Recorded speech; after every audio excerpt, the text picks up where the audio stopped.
ಹಾ Athani PWD engineer ಮತ್ತು Chikkodi executive engineer Desai ಅವ್ರದ ಕಾರ್ಯವೈಖರಿ ನೋಡ್ರಿ. ಇಲ್ಲಿ ಏನಾದ್ರು ಒಂದು ವರ್ಷಕ್ಕೆ ಬತ್ ಈ ಬ್ರಿಡ್ಜ್ ಕಟ್ಟಕದವ್ರು ಮತ್ತ ಈ ರಸ್ತೆ ಮಾಡಿದರು. ಆ ರಸ್ತೆ ಮಾಡಿದ್ದ 15 ದಿವಸದಾಗ ಬಾದ ಐತೆ.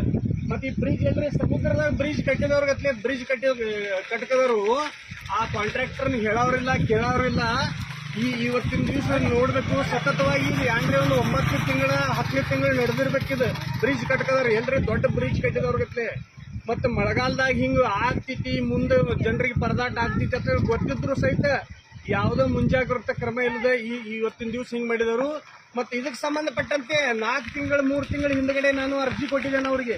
ಏನಂತೇಳಿ ಈ ಕಾಂಟ್ರಾಕ್ಟರ್ ಮೇಲೆ ನೀವು ಆಕ್ಷನ್ ತಗೋರಿ ಅಂತ ಹೇಳಿ. ಆದ್ರೂ ಕೂಡ ಯಾವುದೇ ರೀತಿಯಿಂದ ಅವನ ಮೇಲೆ ಆಕ್ಷನ್ ತಗೊಂಡಿಲ್ಲ. ಅವನ ಮೇಲೆ ಆಕ್ಷನ್ ತಗೊಳಕ್ ಮೀನಾಮೇಶ್ ಎನಿಸ್ಕದರು. ಇದ ದೇಸಾಯಿ ಅನ್ನುವಂತ ಎಕ್ಸಿಕ್ಯೂಟಿವ್ ಇಂಜಿನಿಯರ್ ಚಿಕ್ಕೋಡಿ ಮತ್ತ ಅತ್ನಿಯ ಅಸಿಸ್ಟೆಂಟ್ ಎಕ್ಸಿಕ್ಯೂಟಿವ್ ಇಂಜಿನಿಯರ್ ಇವ್ರ ಕರ್ಮಕಾಂಡ್ ನೋಡ್ರಿ. ಇಲ್ಲಿ ಉಗಾರ್ ಬಿಕೆಯಿಂದ ಸುರ್ಗುಪ್ಪಿಗೆ ಬರುವಂತ ರೋಡ್ ಮಾಡಿದರು ತೊಡೆ. ಆ ರೋಡ್ ಎಲ್ಲ 15 ದಿವಸದಾಗ ಕಿತ್ತಿ ಹೋಗಿತ್ತು. ಮುಂದೆ ಯಾಣ ಮಾಡ್ಲಿಲ್ಲ ತರದ ಅವ್ರ ಮೇಲೆ ಆಕ್ಷನ್ ತಗೋರಿ, ಏನಾದ್ರೆ ಅವ್ನ ಬ್ಲಾಕ್ ಲಿಸ್ಟ್ ದಾಗ ಹಾಕ್ರಿ ಅಂತಂದಿನ, ಇಲ್ಲಾದ್ರೆ ಅವ್ನ ಟೆಂಡರ್ ಕ್ಯಾನ್ಸಲ್ ಮಾಡ್ರಿ ಅಥವಾ ಮತ್ತೊಂದು ರೋಡ್ರೆ ಮಾಡಕ್ ಹಚ್ರಿ ಅಂತಂದಿನಿ. ಬರೀ ಇವತ್ತಿನ ದಿವಸ 4 ತಿಂಗಳೈತೆ ಅವ್ರಿಗೆ ಅರ್ಜಿ ಕೊಟ್ಟ. ಒಂದು ದಿವಸ ಒಂದು ಸಿಂಗಲ್ ಆಕ್ಷನ್ ಬಿ ತಗೊಂಡಿಲ್ಲ ಅವ್ನ ಮ್ಯಾಗ.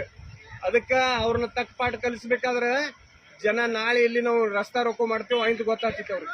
If you like this video ಬೇಗ ಲೈಕ್ ಮಾಡಿ, ಶೇರ್ ಮಾಡಿ, ಕಮೆಂಟ್ ಮಾಡಿ ಹಾಗೂ N24 ಕನ್ನಡ ನ್ಯೂಸ್ ಟಿವಿಯನ್ನು ತಪ್ಪದೇ